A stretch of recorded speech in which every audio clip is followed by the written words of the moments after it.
سب سے پہلے تو میرا سوال سر یہی ہوگا کہ وہاں پہ جو کچھ ہو رہا ہے، اور پچھلے دنوں بھی ایک واقعہ خضدار میں جہاں پہ معصوم بچے جو اسکول کے تھے ان کو نشانہ بنایا گیا دہشت گردی میں، تو یہ جو وہاں پہ ایک دہشت گردی کی لہر ہمیں دیکھنے کو مل رہی ہے، اس کے پیچھے بنیادی محرکات ہیں کیا آپ کے خیال میں؟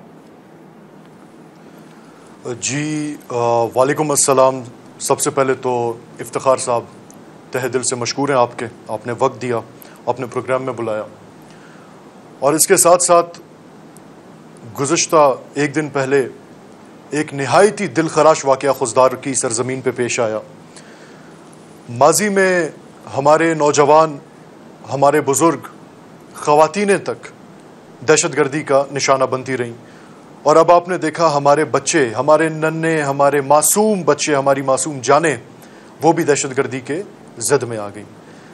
سب سے پہلے تو دیکھیں، یہ جو اسکول ہے، یہ اسکول آرمی پبلک اسکول، یہ وہ اسکول ہے جہاں پہ ایسا نہیں ہے کہ صرف آرمڈ فورسز کے بچے وہاں پہ زیر تعلیم ہیں. یہ وہ اسکول ہے جہاں پہ میرے اپنے خاندان کے بچے، جہاں پہ خضدار میں گرد و نواح میں جو آبادی آباد ہے ہمارے بلوچ براویوں کی، ان کے بچے بھی اس یہاں پہ زیر تعلیم ہیں. اور ان کو نشانہ بنانا، ان بچوں کو نشانہ بنانا نہایتی ایک شرمناک عمل ہے، نہایتی شرمناک عمل ہے. اور آج آپ نے دیکھا، میری اکثر جب یہ واقعہ پیش آیا تو اس کے بعد کافی پنجاب سے کافی دوستوں نے، سندھ سے، پاکستان کے مختلف کونوں سے مجھے فون کیا، مجھ سے رابطہ کیا کہ جی ہمیں نہایتی افسوس ہے کہ اس طرح کا واقعہ پیش آیا ہے. لیکن یقین جانیں، جو بچے یہاں شہید ہوئے اور جن بچوں کی حالت اس وقت تشویشناک ہے، ان کے والدین سے اگر آپ ملیں گے، خدا کی قسم آپ کا جگر انتہائی وسیع اور نہایتی بڑا ہو جائے گا. جس طرح وہ بہادر ہیں، ان کی آنکھوں میں کسی قسم کا کوئی نقصان آپ کو محسوس نہیں ہوگا. وہ مزید قربانیوں کے لیے تیار ہے.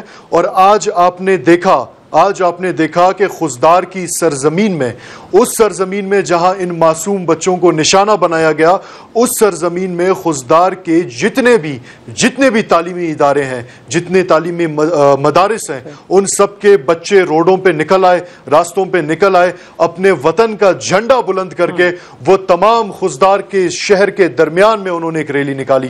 تو ہمارے ماضی میں ہمارے بزرگوں نے دہشت گردوں کو پیغام دیا کہ ہم کبھی نہیں ڈرے، ہمارے نوجوانوں نے شہادتیں دی، کبھی نہیں ڈرے. اور آج ہمارے معصوم بچوں نے، انہوں نے وہ جب روڈ پہ نکلے اپنے وطن عزیز کے پرچم کے ساتھ، پاکستان زندہ باد کے نعرے کے ساتھ، تعلیم دو کے نعرے کے ساتھ جب وہ نکلے، اور انہوں نے بھی ایک واضح پیغام دے دیا کہ ہمارے بچے، ہمارے بوڑھے ہوں، بچے ہوں، ہمارے بچے بھی انشاءاللہ ہر قسم کے محاذ میں پیش ہیں.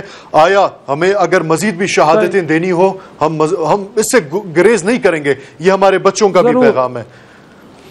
اور دیکھیں، تو اس میں کوئی شک نہیں ہے کہ پاکستان کے ساتھ کھڑے، لیکن سردار صاحب اس کے باوجود بھی یہ دہشت گرد اتنا پینیٹریٹ کیسے کر جاتے، وہاں پہ کیسے ان کو، گویا کہ کہا جاتا ہے کہ جب تک لوکل سپورٹ نہ ہو تو اس طرح کی کاروائیاں نہیں ہو پاتی. تو ذرا یہ بتائیے گا کہ ان کا نیٹ ورک وہاں پہ کیسے کام کرتے ہیں، کیونکہ آپ مقامی ہیں، آپ کو معلوم ہوگا، لوگ آپ کو اپنا فیڈ بیک دیتے ہوں گے، یہ سب کچھ کیسے کر لیتے ہیں وہاں پہ؟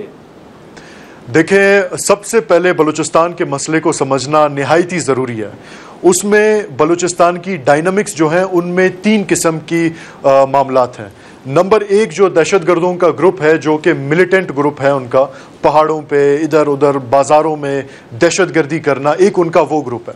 سیکنڈ جو ہے ان کا ایک سیاسی گروپ ہے جو خود کو بلوچستان میں سو کالڈ نیشنلسٹ کہتے ہیں. دیکھیں، ہم پاکستان میں رہتے ہیں، ہم مسلمان ہیں، ہمارے لیے مسلمان اور پاکستانیت سے بڑی نیشنلزم ہے ہی نہیں. ٹھیک ہے جی، وہ لسانیت کی بنیاد پہ، وہ تعصب کی بنیاد پہ بلوچستان میں ان کا جو سیکنڈ جو نیشنلسٹ گروپ ہے، جو کہ سیاست میں نہایتی ایکٹیو ہیں، وہ ان جو وہاں بلوچستان میں بیٹھے معصوم بچے ہیں، جو نوجوان ہیں، ان کو برین واش کرتے ہیں.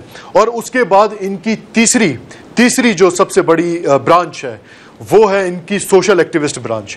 آپ نے دیکھا ماضی میں بلوچستان سے عورتوں کو ڈھال بنا کے اسلام آباد بھیجا گیا، انہی دہشت گردوں نے بھیجا. پھر انہی عورتوں کے پیچھے چھپ کے آپ کے سامنے ہے جی. کوئٹہ میں لک پاس کے سامنے دھرنا دے کے بیٹھے. کون تھے یہ لوگ جو دھرنا دے کے بیٹھے؟ یہ وہ لوگ تھے دھرنا دے کے جو بیٹھے جن کی اپنی سیاسی ساخت مکمل طور پہ ختم ہو چکی ہے.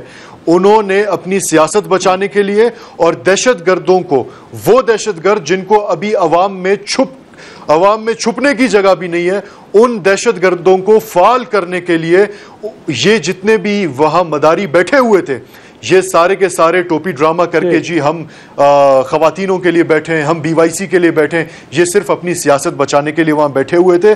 اور انہوں نے, ان کا جو علل اعلان ان کے ایک لیڈر نے کہا کہ جی ہم اپنا کفن اپنے ساتھ لے آئے ہیں, جب تک BYC یا جتنی بھی دہشت گرد تنظیمیں ہیں جب تک ان کے مجرموں کو رہا نہیں کیا جائے گا تب تک ہم یہیں بیٹھے رہیں گے, اور ہمارا کفن ہمارے ساتھ ہے, ہم کفن میں جائیں گے, ہم ویسے نہیں جائیں گے. اور 15-20 روز بعد آپ نے دیکھا ان کی ہمت یہی تھی کہ اس کفن میں لپٹ کے خود نہیں گئے, لیکن اس کفن کا دوپٹہ اوڑھ کے یہ اپنے سر پہ یہاں سے بھاگ گئے.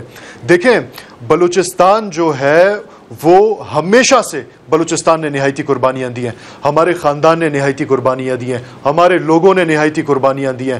بلوچستان میں بہت سے ایسے قبائلی لوگ ہیں جنہوں نے نہایتی زیادہ قربانیاں دی ہیں. آپ کے علم میں لاتا چلوں, 2013 کا جب الیکشن ہو رہا تھا, نواب ثناء اللہ خان زہری, ان کے بچے شہید ہوئے, انہوں نے قربانیاں دی. میر شفیق الرحمان مینگل, ان کا خاندان وہ شہید ہوا. میر سراج خان, نوابزادہ سراج خان ریسانی جلسے میں وہ شہید ہوئے, ان کے ساتھ 300 بلوچ لوگ شہید ہوئے.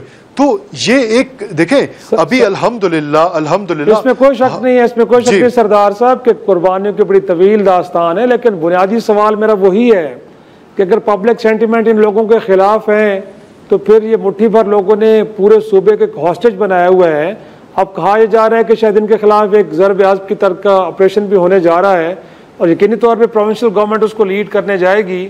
تو آپ کو لگتا ہے کہ اس وقت جو صوبائی حکومت ہے اس کو بھی عوامی تائید حاصل ہے, یا وہ پبلک سپورٹ وہ نہیں رکھتی کہ جو ہونی چاہیے ان پلیس؟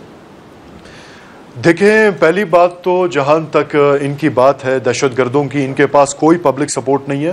لیکن جہاں اگر یہ آ کے ایک دہشت گردی کا واقعہ سر انجام دیتے ہیں تو گرد و نواح میں جتنے بھی لوگ بیٹھے ہوئے ہیں ان کو بندوق کی زور پہ ان کو لایا جاتا ہے اور ان سے بات کی جاتی ہے. ٹھیک ہے جی, اب ان کی وہ حالت ہے. میں آپ کو پھر سے بتاؤں, جیسے آپ نے کہا کہ یہ اتنے طاقتور ہو گئے.